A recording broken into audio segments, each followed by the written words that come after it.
Essa biblioteca é resultado de uma construção da minha vida. Durante toda a vida eu lutei para fazer essa biblioteca. E eu me sinto bem, eu passo a maior parte do meu tempo nela. E ao olhar os livros aí, eu me lembro de uma imagem do meu amigo Josué Monteiro. Esses livros estão todos perfilados para mim. E se eu não consigo ler meus livros, pelo menos eu consigo olhá-los, o que é uma grande coisa. Eu tenho por isso um grande amor. A história deste homem e seu amor pelos livros começa na cidade de Guimarães, litoral maranhense, onde nasce a 6 de maio de 1940. Ainda menino, vai morar com os pais e irmãos em Carutapera. Ali passa a infância e início da adolescência. Depois, vive em Vitorino Freire, Santa Inês e finalmente em São Luís, onde chega aos 19 anos. A figura do pai, José Alípio de Moraes Filho, homem de espírito saltimbanco e aventureiro, marca a sua vida, principalmente pela ligação com a literatura e as artes.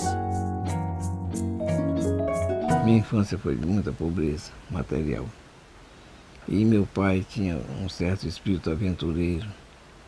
Eu até diria que era um hippie avant la lettre. E ele sempre sonhava que em tal lugar havia muita facilidade de viver, em que algum lugar corria dinheiro, manava leite e mel na rua, e ia atrás desse sonho. Meu pai era um grande sonhador. Era músico, compositor, era um homem que tinha bastante cultura.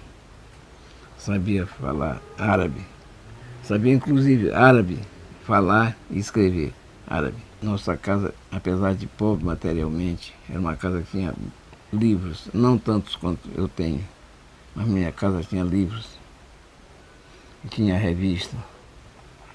Meu pai era assinante da revista O Cruzeiro, e essa revista chegava lá em casa e comecei a vê-la com muito interesse, porque a revista era ilustrada. E eu folheava a revista, mas eu tinha interesse em saber o que era que estava dizendo a respeito das fotos. Isso me inquietava. E eu, então, fiz um esforço sobre-humano para aprender a escrever. Comecei a copiar na contracapa dos cadernos, que tem um hino nacional, né? Colocava um papel de seda sobre o hino e ia cobrindo a lápis. E como eu sabia a letra do hino, eu comecei a associar a letra com o som. Ouviram do Ipiranga, e fazer ouviram, é assim, ouviram. Fui indo, fiz um esforço que eu acho que foi um grande esforço. O certo é que, ao final de um tempo, eu comecei a ler. Li loucamente. De 14 anos em diante, até 17, 18 anos, eu acho que eu li de uma forma duplicada, triplicada do normal. Eu li de uma forma também assistemática, leitura de autodidata. Hoje, olhando aquilo, eu sei que eu tive uma educação assistemática, alguma coisa que eu deveria ter lido, não li, Alguma coisa que não precisava ler, eu li. Mas hoje, como resultado, eu acho que valeu a pena.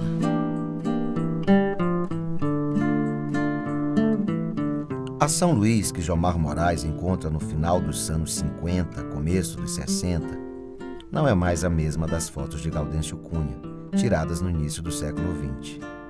Mas ainda é uma cidade romântica, pacata e com forte tradição cultural, onde se destacam a poesia de Nauro Machado, José Chagas e Bandeira Tribuzzi. Na capital, faz concurso e ingressa na Polícia Militar. Durante 8 anos, integra a corporação, de onde sai sargento.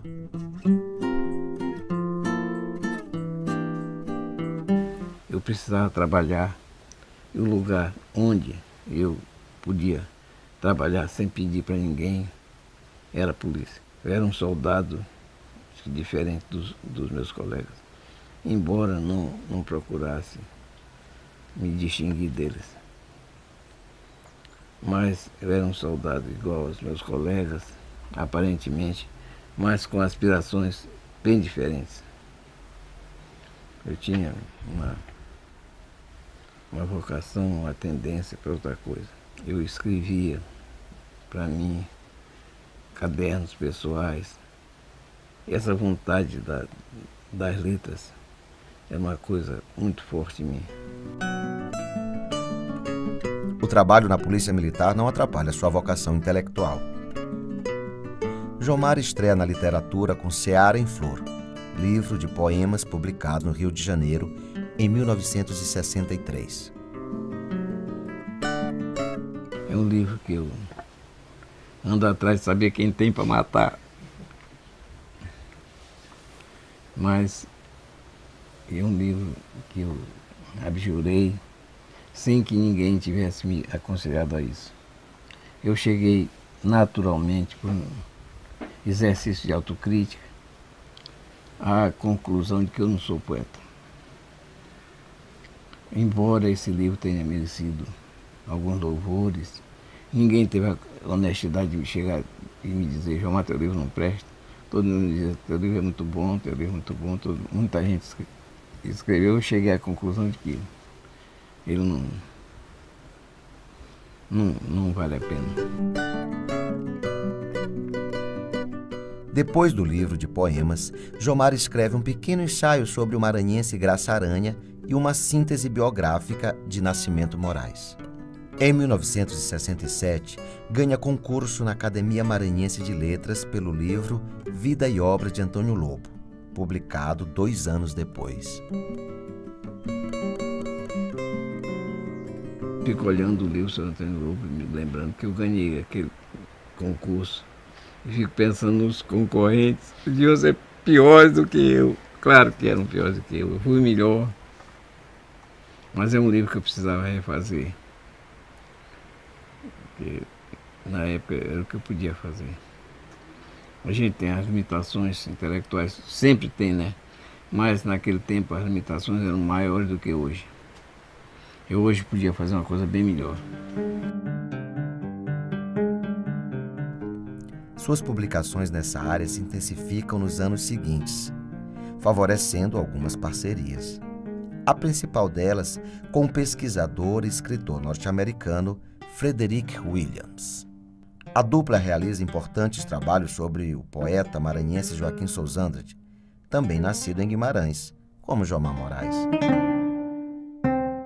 Sousandrade tem uma importância fundamental para a literatura brasileira.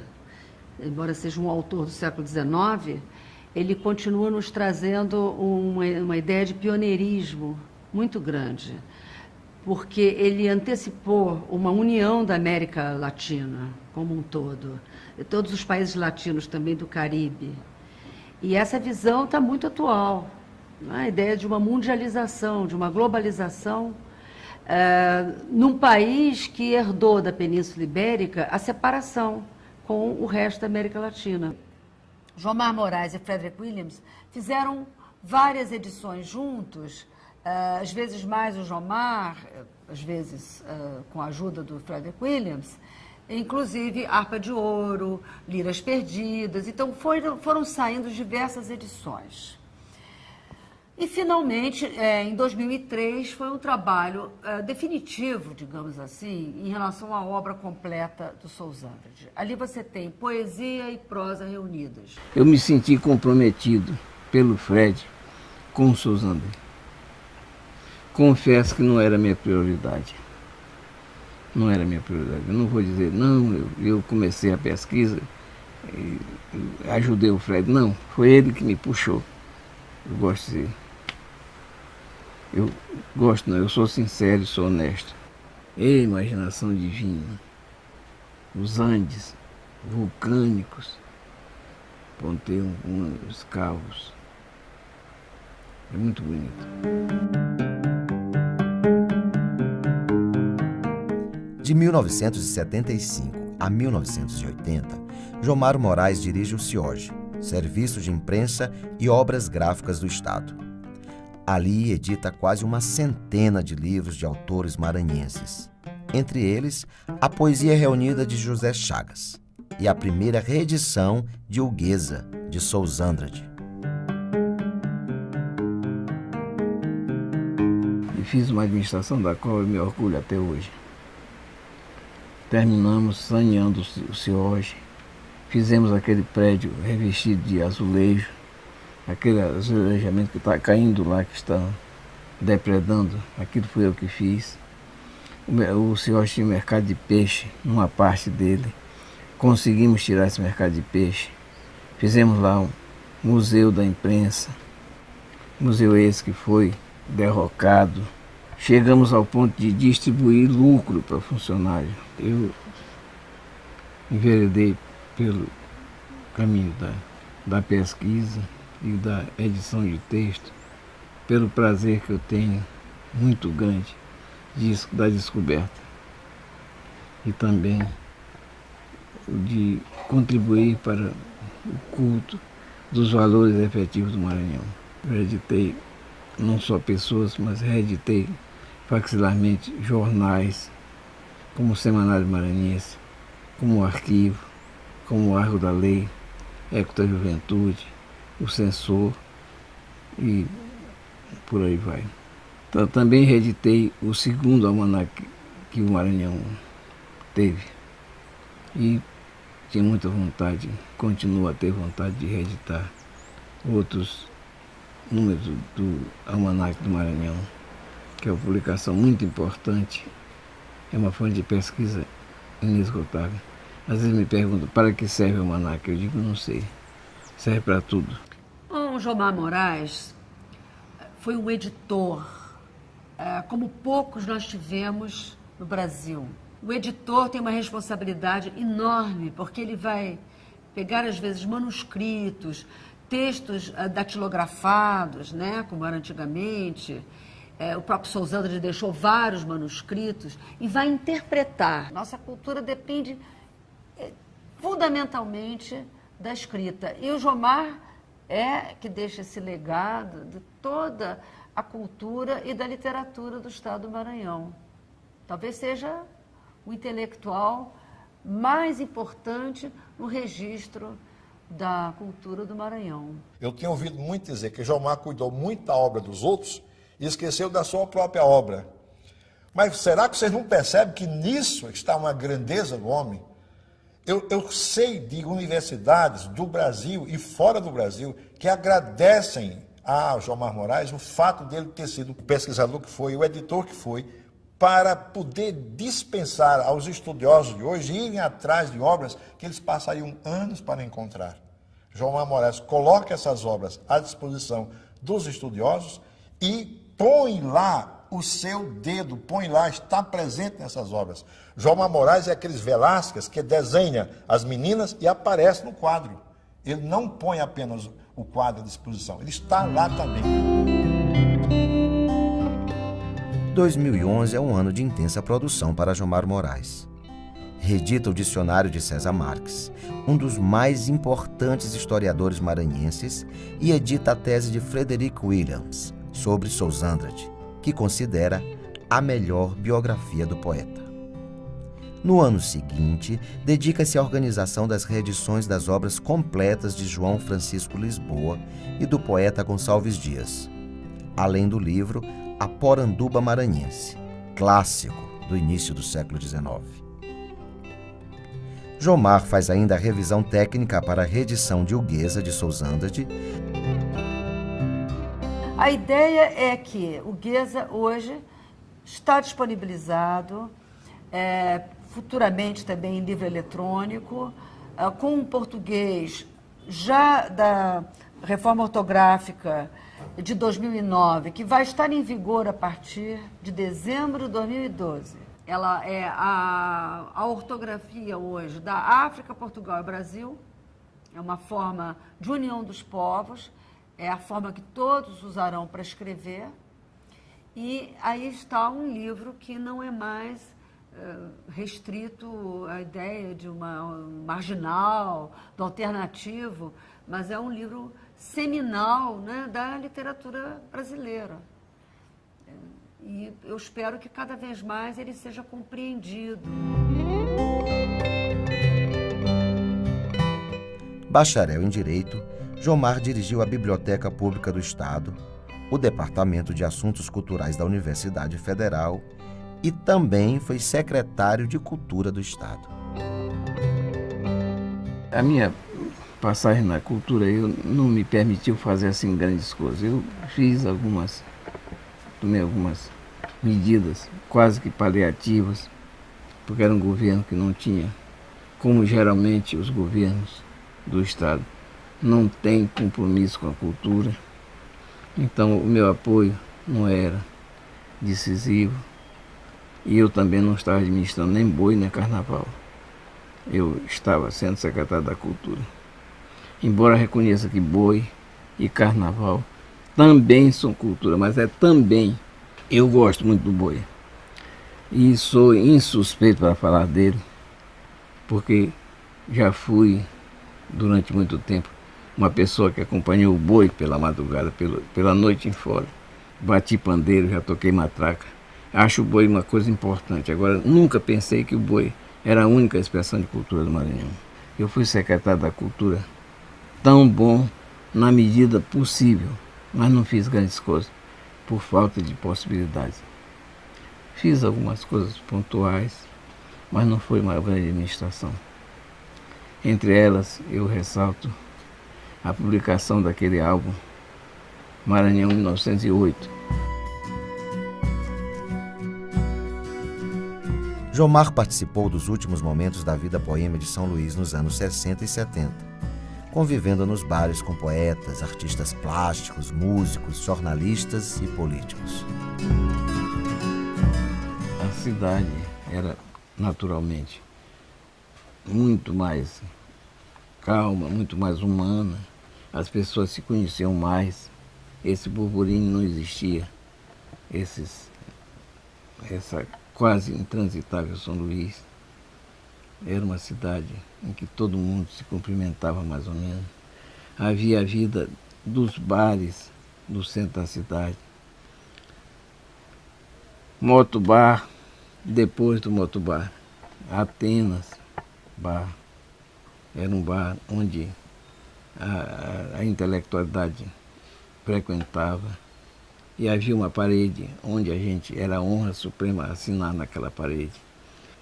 Até o padre Moana passou lá, que não bebia nada, mas passou uma vez e foi convidado pelo Zé Moraes. Pagou uma dúzia de cerveja para nós e assinou a parede. Essa honra era uma glorificação, a pessoa assinando a parede. Era um ritual que todo mundo dizia, vamos. O Largo do Carmo era um lugar frequentado, era um lugar de conversa, onde as pessoas se confraternizavam, se encontravam, falavam. Uma das últimas coisas do Largo do Carmo, o último soluço do Largo do Carmo com essa vida coletiva foi o chamado Senado do Carmo, de que era representante maior o Michel Nazar. E lá onde Amorim Parga morreu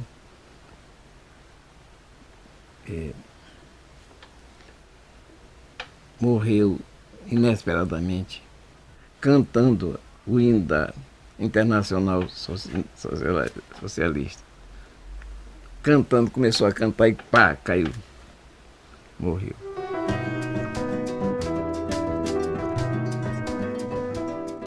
A produção de Jomar Moraes é diversa. Além de editor, pesquisador, crítico e ensaísta, atua na imprensa maranhense desde os anos 70. Começou a escrever crônicas no Jornal do Dia, depois foi para o Imparcial e nos últimos anos assina uma coluna semanal no jornal O Estado do Maranhão.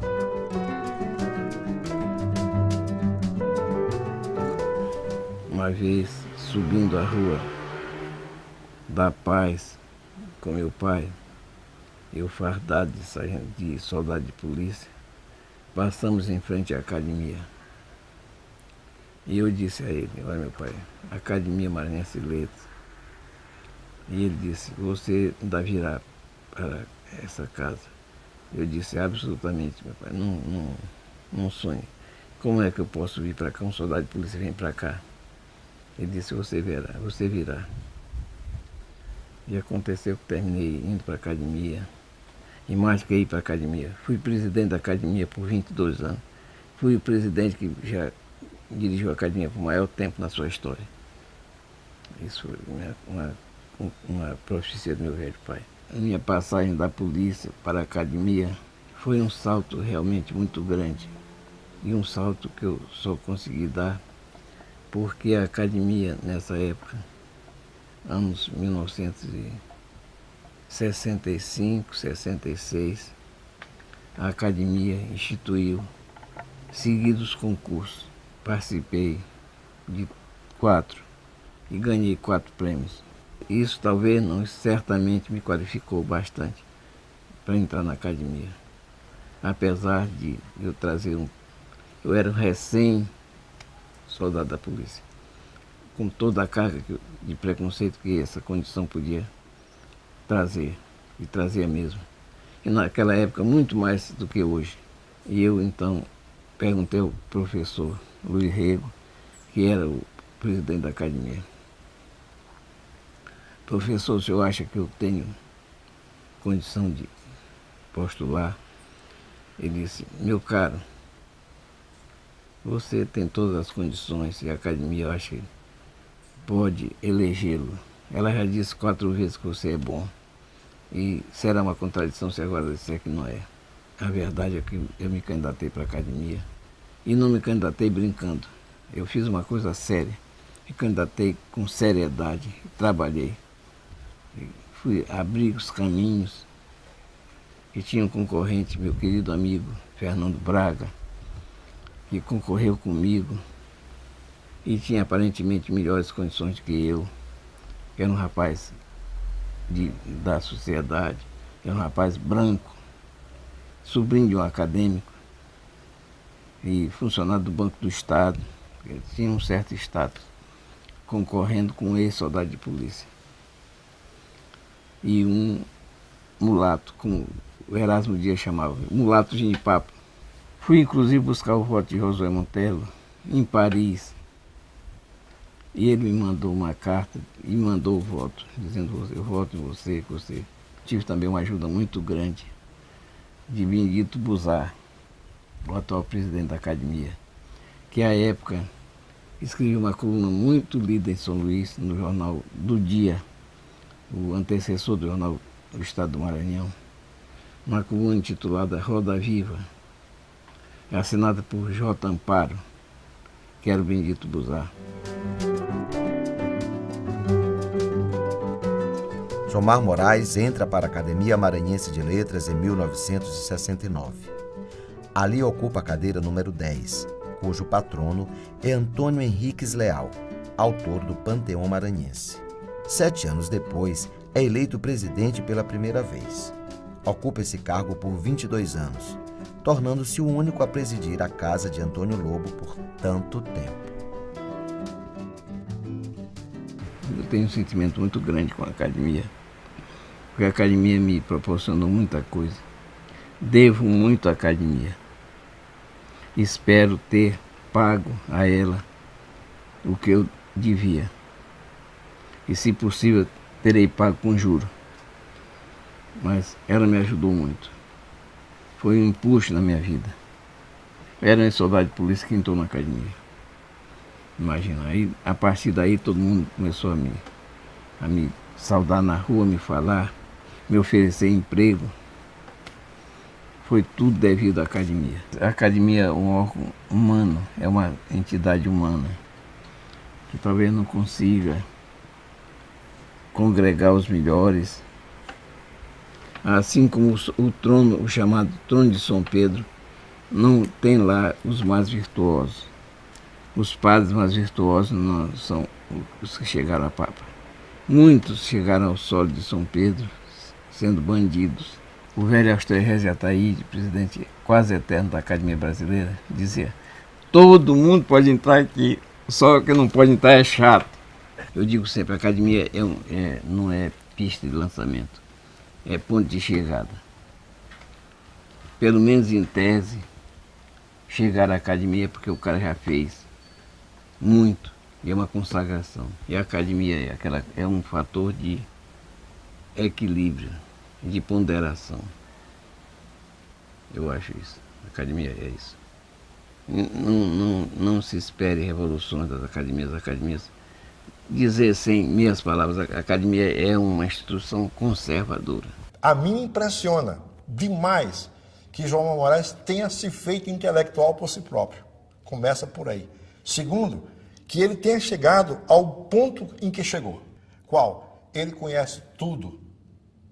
Aquilo que Jomar sabe, daquilo que ele sabe, e é quase tudo, Jomar sabe tudo. Jomar tem uma memória de anjo. Jomar conhece as coisas com profundidade. E quando especificamente nós estamos falando do Maranhão, Jomar conhece o Maranhão de direito e do avesso. Para mim, Jomar Moraes é uma instituição. A relação de Jomar Moraes com os livros é a história de uma vida inteira. Colecionador de obras raras, passa as tardes em sua biblioteca, onde guarda um dos maiores acervos do Maranhão, adquirido em sebos e livrarias de várias partes do mundo. Para ele, sua biblioteca é um lugar sagrado.